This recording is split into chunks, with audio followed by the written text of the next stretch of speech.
So what I'd like you to do first is put your notes aside for a moment. Too much feedback, Mike? Oh, was it? Okay. Make sure your phones are off for those who've turned it back on. And turn and face a person who you are not familiar with. So you can turn around. And here's what I'm going to ask you to do.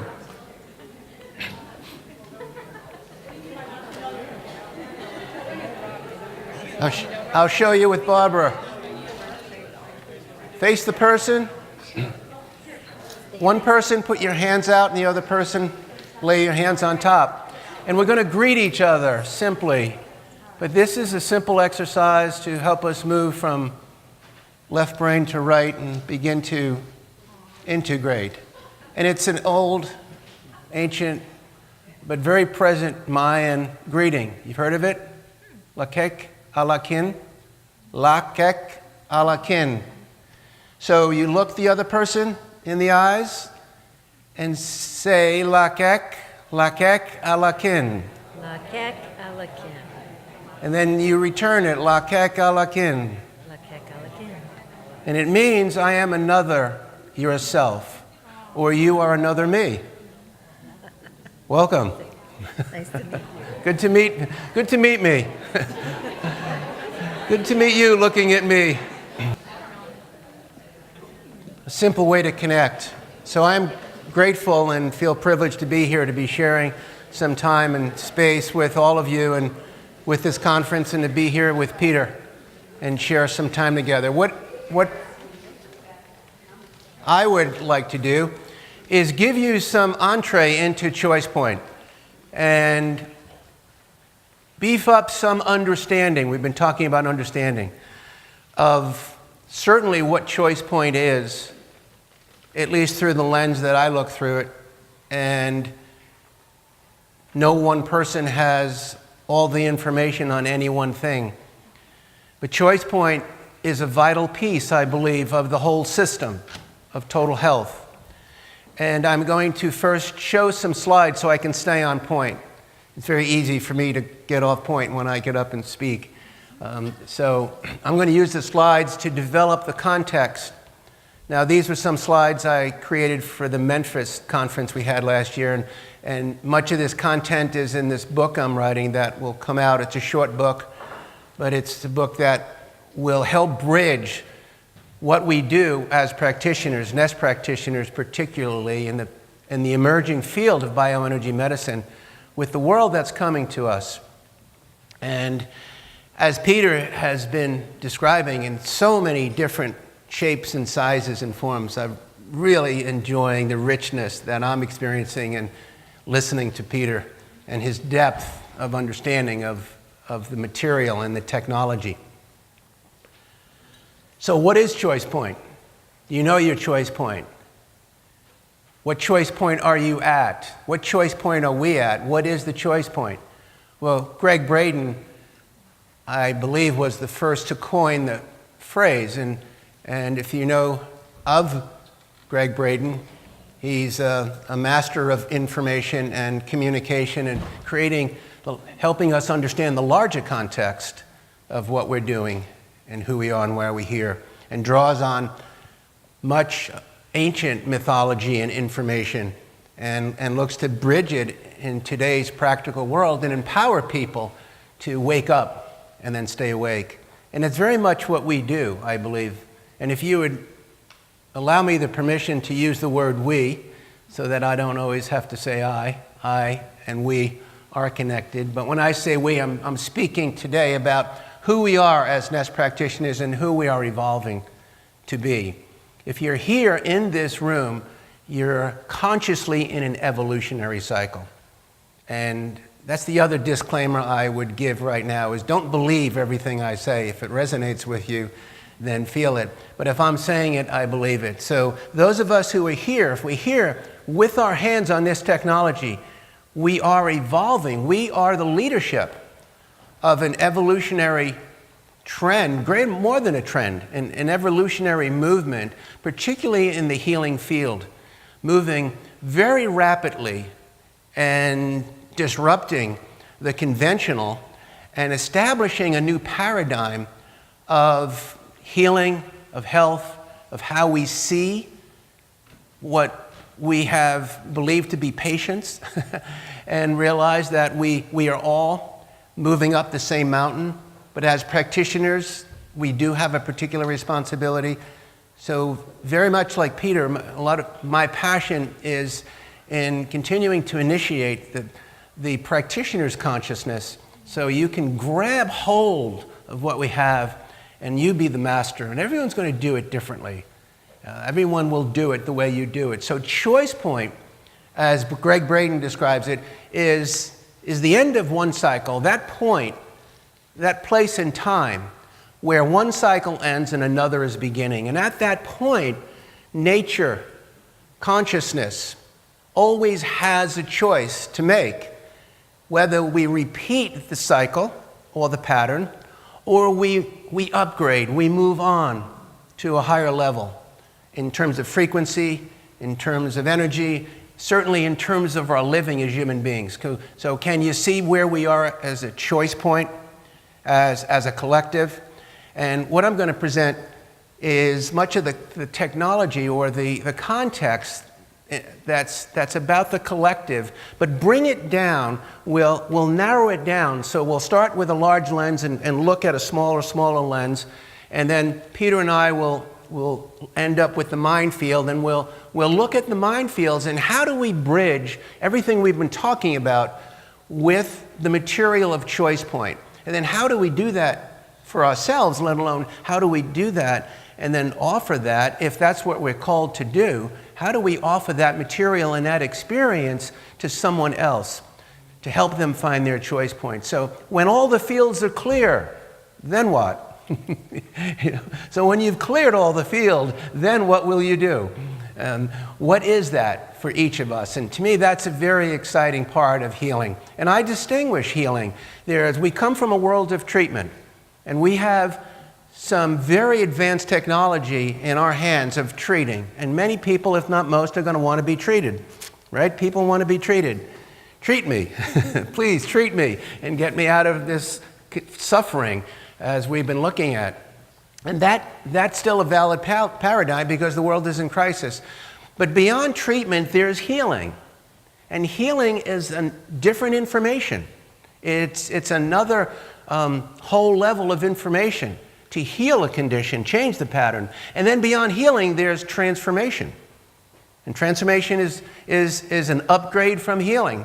Not everyone's interested in transformation, but everyone is in a transformative process. And then beyond transformation, and this is what I have seen Peter bringing to us, particularly today, the beyond transformation is transmutation. How do you actually change that pattern? How do you access the miracle so we can get to the place and help someone else get to the place where the disease does not exist vibrationally? We step out of a pattern and we begin to live at a different frequency. And then from there, there's transfiguration. Then we start to reshape a whole new paradigm, and we do that individually. But choice point is really how are we doing that also collectively? Because it's in the collective shift and the collective transformation that the change happens.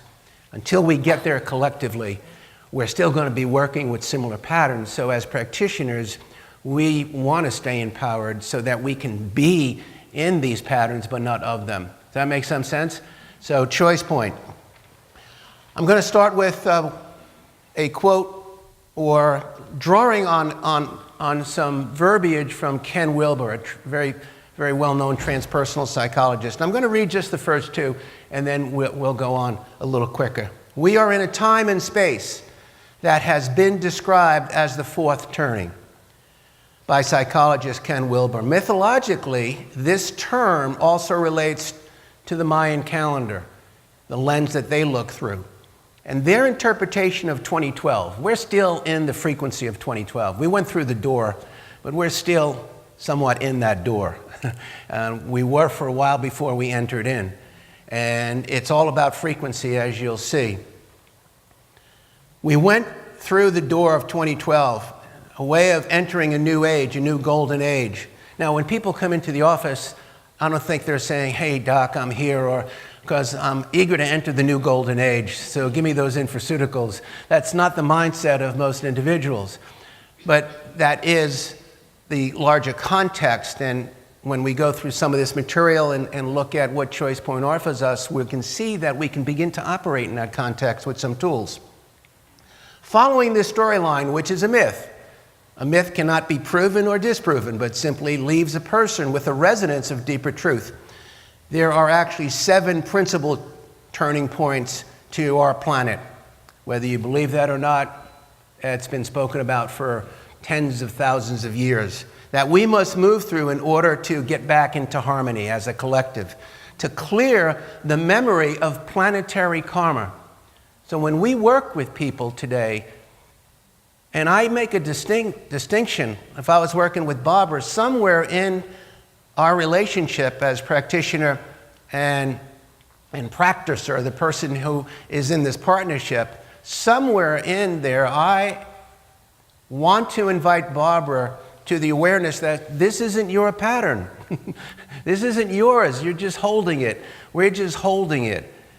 And we have a choice to let it go and resonate with deeper patterns, whether we're talking about any pattern that we've looked at today. And we've seen and heard some miracles of how this technology and how NES works very effectively in really penetrating into the frequency and vibration of someone's pattern. It's all about patterns. And in that pattern, it's about identity. And Choice Point helps a person re-identify who they are and step away from the pattern. That's why it's the exclamation point, I believe, that really sets a person free. It's that liberation, energy, and information. Entering the fourth turning has created an intensification and a quickening within the consciousness of the individual and the collective. How we each respond to this interpretation of normalcy. Who here knows what normal is anymore? Right? You hear when people say, I just want to get back to normal. They say, well, what is that? If you can tell me what that is, we can both join that. There is no more normal. So the interruption of normalcy is determined by the choices we make. So we are each at a choice point.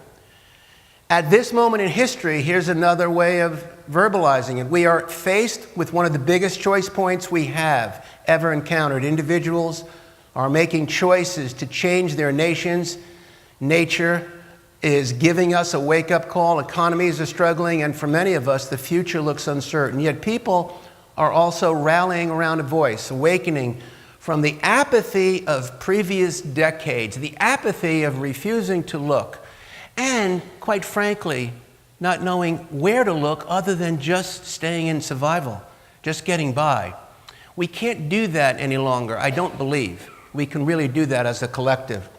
Collectively and individually, we are being given the opportunity to make extraordinary choices in order to change where we are headed. And this is the possibility Peter's been talking about. Now, how does it relate more to NES? Personal and planetary healing and transformation. There's a mantra in my office that if any are bound, none are free.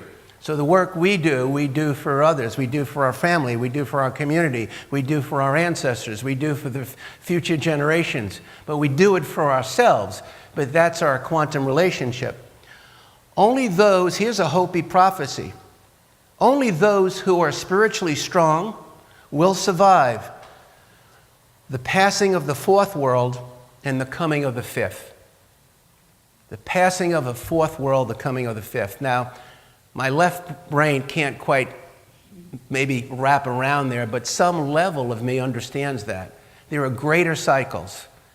And we've been talking about the human body field. The technology of the field is that fields live within fields, live within fields. So there's always a hierarchical of information for every field. So what information downloads into the human body field? What do we look at first in the scan? What information downloads into my human body field? Where's that information come from? The big fields. And the big fields are part of what? Part of the earth fields. And the earth field is part of the solar field. The solar field is part of galactic field, the cosmic field. So I think a new breed of practitioner could be called the cosmic clinician. You know, how do we ground all this? And we do it simply through the infraceuticals, through the My Health, through what we do. This is what's amazing, extraordinary about this technology, is that we have a technology that integrates all this in simple ways. But I believe it is useful to understand the larger context without trying to figure it out, but open ourselves up to that larger context, because there's resonance in there that is different. There's just a different resonance in there. Imagination is more important than knowledge. Knowledge is limited. Imagination encircles the world. Albert Einstein. Now, here's a quote from the Choice Point course. This is from Dr. Amit Goswami, The Self-Aware Universe. But listen to what he says here. Human beings can rediscover new contexts, i.e. create new contexts, because of our non-local consciousness that enables us to jump out of a system, our local brain, to jump out of our local paradigm into another. There's a movement out there called quantum jumping. Did you ever hear of that, quantum jumping? Well, here's a very practical way to quantum jump. You ever come home at night and you're kind of feeling a little long day, the energy is not quite there, and you're feeling a little tired, a little loss of vitality, and then all of a sudden a good friend or your partner or someone you care for calls you up and says, "Hey, Barbara, would you like to go out to dinner?" I'll say, "No, sure." You know, there's a quantum shift. You know, in that moment, everything shifts. Well, what is that? Where does that come from? It's all the opening of consciousness, how we keep ourselves open to the different levels of frequency that we have access to.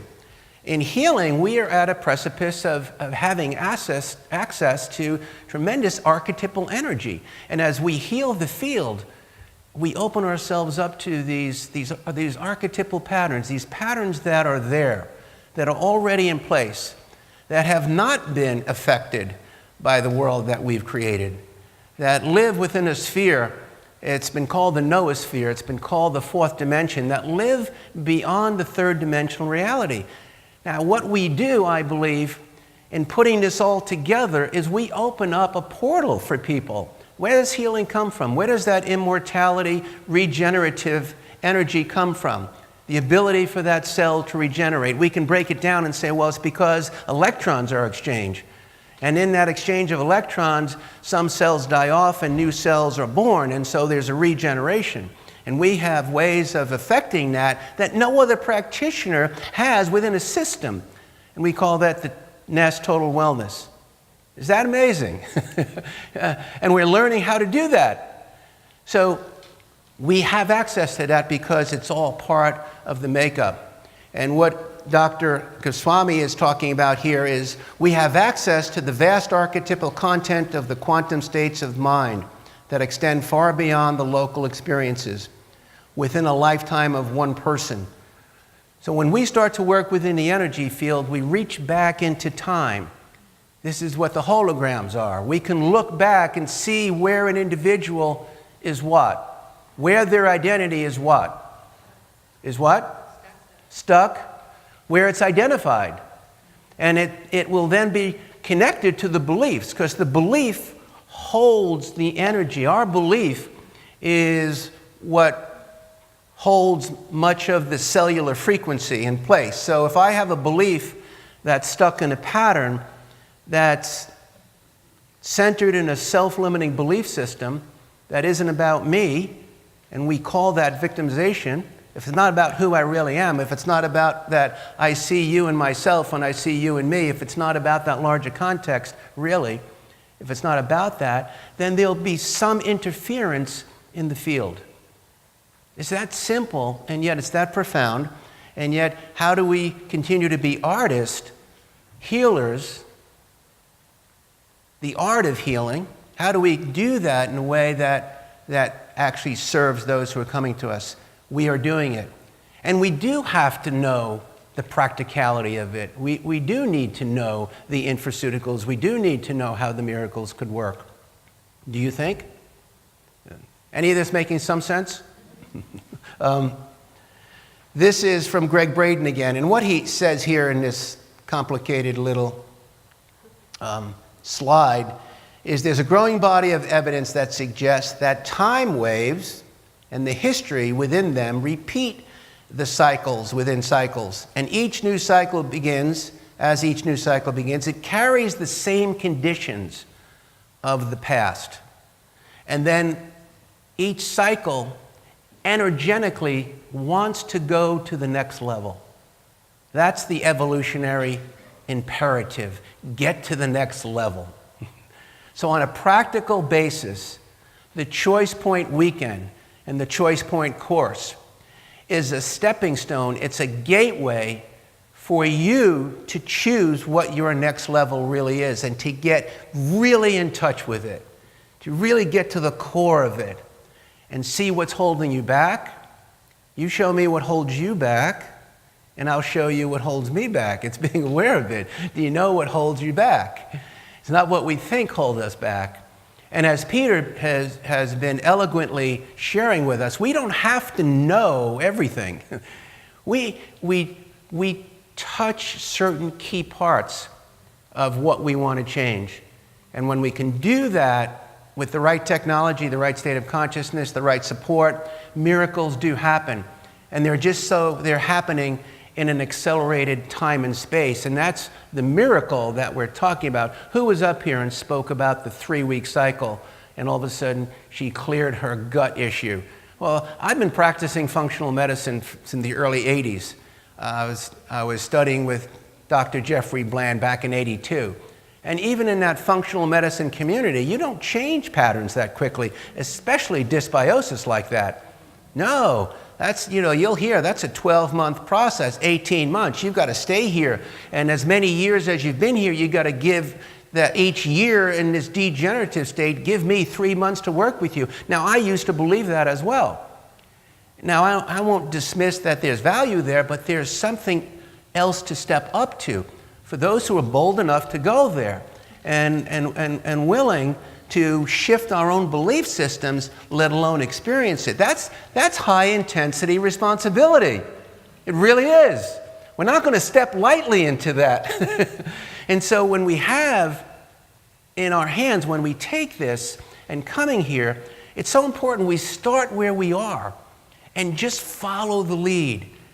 Follow the mastery that's connected to this company. Just follow the scans. Just keep following until it starts to sink in. But it's your choice point. It's your will. It's your psyche. It's your soul. It's your mission. It's your purpose that when you wrap that around this, elevates it to a whole new level. It elevates it to a whole new level. And that's what's possible. And how that happens for each of us and what that means is different and unique. It's not all the same. So Greg Braden talks about we're in a huge fractal time, a universal fractal. The earth is in a fractal period, and each one of us has some evidence of that within our own human body field. And so what we see our young children, we see our young generations experiencing chronic disease. You say, well, how is that possible? Everyone's trying to figure that out. Well, because it's one movement of humanity. And they're just picking up karmic resonances and karmic information that are now being distilled through every generation. And yes, we can look at the effects of the breakdown in the environment and the environmental toxicity and epigenetics, and all of that is part of it, but there's a larger pattern. So what we even look at relative to disease and disturbance in our children, there's something more happening, the gateway that they provide. And if we just treat them from the old paradigm, it's not going to work. Do you agree with that? You don't have to agree with it. But bringing them into a new way of seeing what our younger generation is going through and the crisis that they're in, and our responsibility as elders and practitioners to provide a platform into a whole new level of healing it's exciting and it can be frightening too. Our collective shift, our movement from observer to unwitting participant to conscious co-creator causes the recreation of the combined experience. I invite you to, if you're not there, and if I make an assumption that doesn't fit with you, forgive the assumption. I'm not here to assume what you do or don't do. But I invite you to consider that our relationship with clients, it's a co-creative relationship. That's what ChoicePoint is about as well. It's co-creation. It's no longer a partnership in healing that used to be there. This was spoken by Neil Donald Walsh, from the author of Conversations with God, Book 1 and 2. He talks about we're on the precipice of great possibilities. So ChoicePoint, and Harry's defined ChoicePoint as the 3 simple step formula. 1, understand your world. Understand the field. Widen your awareness. Wake up to a greater possibility. Align purpose. Align who we are with the work. Now that alignment process, it might sound easy on paper, but I've been doing this for 39 years. I'm still realigning, realigning, because there's so many shifts, especially in the field of healing, to stay with. So align purpose, awaken to greater understanding, align self with that purpose, and then deliver what we have into the world pattern that desperately needs support. It's that simple. Discover self, develop self, deliver self. That's the hero's journey. That's what ChoicePoint is about.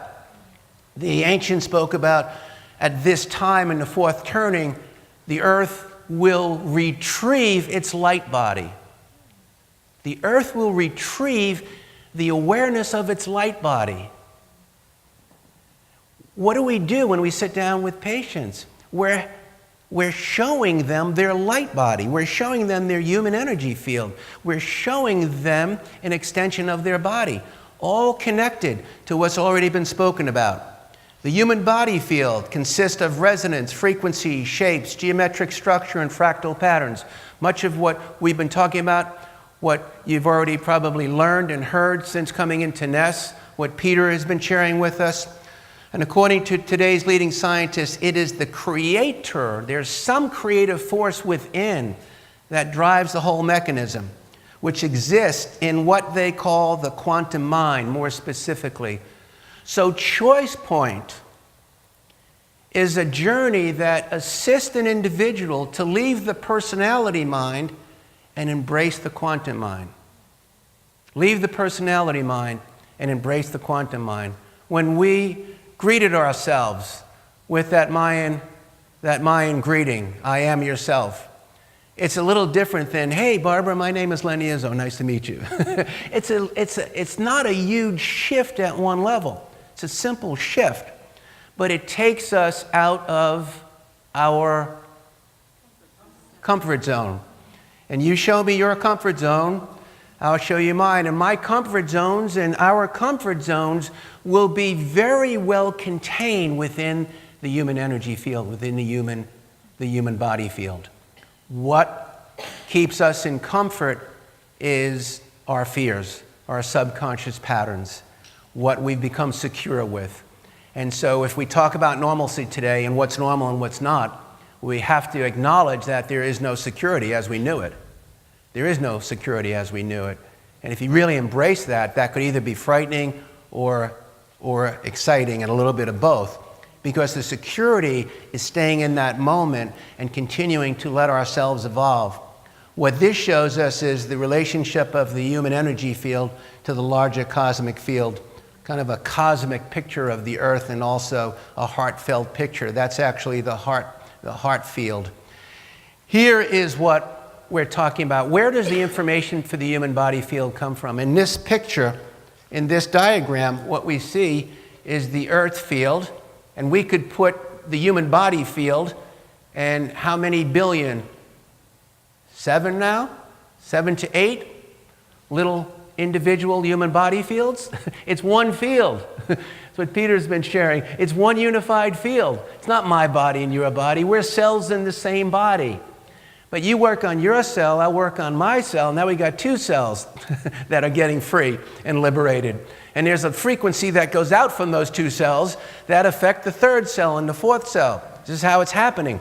So here we see the earth field connected to the solar field, connected to the center of the galaxy, which the Mayans call the Hunab Ku, which is the creator of all measure and all movement, all information, all energy flow. There's some center here. Now, whether you believe in that or not, they're pointing to something. There's a hierarchy here. And that hierarchy, that information that's coming through now is challenging human beings to say, you cannot live in the same context. You cannot live the same way. You can't do it. I look in the back room, and what a privilege to have Dr. McCullough here. And the information he's been putting out is you can't, the healing field, everything has changed. Everything has changed. And yet I'll have individuals that have been following Dr. McCullough for years, and they're coming in, but their patterns haven't changed. But they're still, it's all good information. So how do we take the information? And I have individuals in my office that are self-generating and are self-active. So at what point does a person actually go and move outside of comfort? There's a huge transformational cycle going on, information coming through quicker than we can process it. And that's where there's so much confusion. And to hear what Peter's saying and to understand the infraceuticals, how we could use drops of a remedy to clear confusion within an individual's field overnight, that's powerful medicine. You are the present-day shamans. You are the cosmic clinicians because of being here and what we have in our hands. Now, to meet that responsibility is a choice point. It's a good challenge. It's a healthy challenge. And it's a challenge we can all step up to, and we don't step up to it alone. We step up to it together. And we stepped up to it as a community. So what we see here is a picture of the human body field, but it's actually the global human body field, the biosphere, and the brain, and the heart field. What I've discovered in healing is if I help people clear their field, clear the programming in the brain, and live in the heart, that's healing. That's it. It transcends treatment. But we still need to start from a level of treatment. We still need to start from a level of treatment. But then move through the cycles of choice point, which is the hero's journey. And what's ever going on here is global. So until the global field really shifts, until the global brain shifts, until the global heart shifts, that could be or seem to be an undaunting responsibility. That's not my responsibility. It's not yours. What is your responsibility? My field. Yeah, and that's what we've been hearing, especially from a seasoned practitioner, is take care of yourself. You can't do this without going deeper into your own patterns and understanding your own world. Here's another way of seeing it. Same relationship between the human body field and the different codes within the chakra system and other systems. And it moves us right into what? Our own technology, the big field. So can you see a little bit different the importance of balancing the big fields? If the big field is getting the information from the big mother, the big center, and that information is coming through with such ferocity and shifting some electrons and shifting some patterns through some infraceuticals and some energy work and keeping a person aligned with the big field that's keeping them aligned, how lives will change. And we can't even determine what that means. But the challenge is to invite a person to stay in the space. I think what we do is we're not really healers as much as we're space holders. We work within space and provide a certain coherence for individuals to come back into alignment with. And as we know, the body reflects everything at the micro level. And as we've been seeing, especially with the new shift, the new transformation in NES, the information, the way it is laid out in front of us, It's amazing. I'm sitting back there having revelations, and after every break, I run up to Peter like, Peter, this is unbelievable. I can't believe you said that. I'm here. And I've been doing this 38, 39 years, and I'm still getting revelations from sitting here because this is the time we've been waiting for. This is it. We're here. Now, how we each embrace this moment is our own choice point. And don't tell me there's nothing in your way. If you're going to tell me there's nothing in your way, I want to come to your next workshop and find out what have you done. There's always something there, and if it's not your resistance, it's the resistance you're carrying or I'm carrying. It's the pattern. So once you've been free, what's your responsibility? What's my responsibility? What's our responsibility? Once I've been free, what's my responsibility? Turn around and free others until we're all walking up the same mountain. And that leads us into the minefields. And for me, the richness of this material, we were talking at lunch, and I'm always, every time I say it, I'm still amazed. Imagine being able to sit down and do a 20-second scan with an individual and say, I'm going to show you the self-limiting belief system that you're holding in this part of your brain that's creating a change in your morphogenic field called the human body field and affecting your function. And this is what's related to that intestinal pattern that you've been trying to treat for the last 15 years and the depression that's been going on because of low serotonin. But that low serotonin is really because you're not connected up to source right now. So it's not about just taking the pill. Let's just shift the field. And I'm going to show you this in a 20-second scan. And then I'll show you how you can get out of that and not only change your pattern, but you're going to change generations past, because we're all in a quantum field, and you're going to open the door for all your children to follow. TMI. Excuse me? Yeah, well, I don't necessarily say it that way in the first visit. Because we need to talk the language that keeps us connected, right? We need to speak the language that keeps us connected, and also be courageous enough and convicted enough to bring in a different language, a different way of seeing everything. So the minefields, we're in the minefields now, Peter. Yeah. Do you want to do anything in particular with these? So this could be even an open question-answer dialogue. What would you like to add at this point, Peter? Well, look what we're looking at here. We're looking at solutions. If you look at this, love. Let me just go through this, and then we can volley back and forth if you'd like. Love, what I've discovered in my journey, it's, returning to that Hunab-Ku, returning to source, returning to center is returning to love.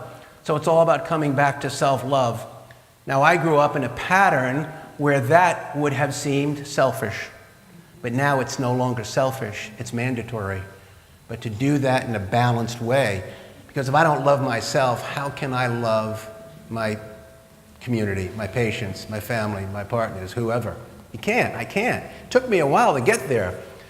Then it's chill. And that was beautiful dissertation on chill. Did you? How many? When Peter took us into the chill space, I hope your mind dissolved as much as mine did, where thoughts just aren't the same thoughts, because information is coming down from there. We're getting new information.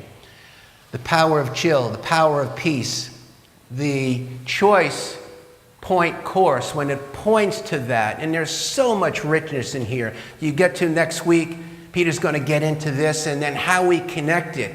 Like when people look at this and say, well, I have no red or purple marks on that, doesn't mean choice point is really not up for me. And then we click on and you go in there and you see 2, 3, 4 different reds because it's all unconscious still. And you've got to go through the first half of what we do and follow the steps, and all of a sudden destiny starts to come to the surface. Purpose starts to come to the surface. The deeper soul's imperative starts to come to the surface. People start to think differently. And then understand your world, life purpose, beliefs, emotions. If you just stuck with beliefs and emotions and help people there through the remedies and the patterns that Peter's been teaching us and become confident in that, you'll do. Think of this for a moment. I have my practice. I work with a woman who just finished a book on the resonance, the importance of the resonance of the healer's consciousness as a healing container for people to come into. She just finished a book with Norton. We've been working together. She's a transpersonal psychotherapist, works with the MDR, and understands the brain holograms. But just think of people, I've seen people who were in 15 years of therapy, and the pattern keeps going around and around, or they keep going around and around. And I take nothing away from what's going on today with good-hearted therapists, but we're talking about new technology. And some of what I've seen, and I'm sure Peter could tell you so many stories of individuals who clear patterns in a very different way. You see what we're talking about here.